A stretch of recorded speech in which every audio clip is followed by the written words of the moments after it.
بسم اللہ الرحمن الرحیم۔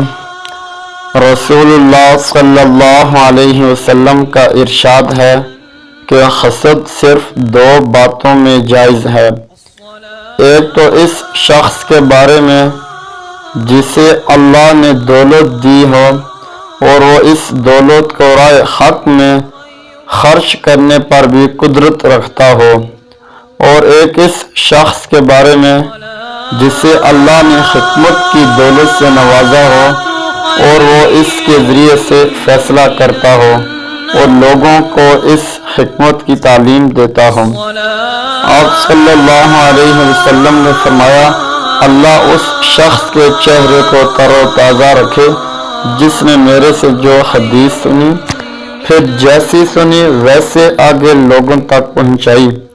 تو ہم اس طرح روزانہ آپ کے لیے ایک حدیث تیار کرتے ہیں۔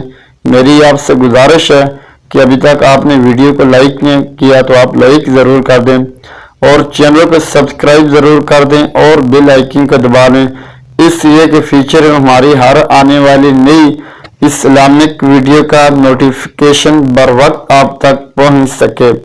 جزاک اللہ خیرہ۔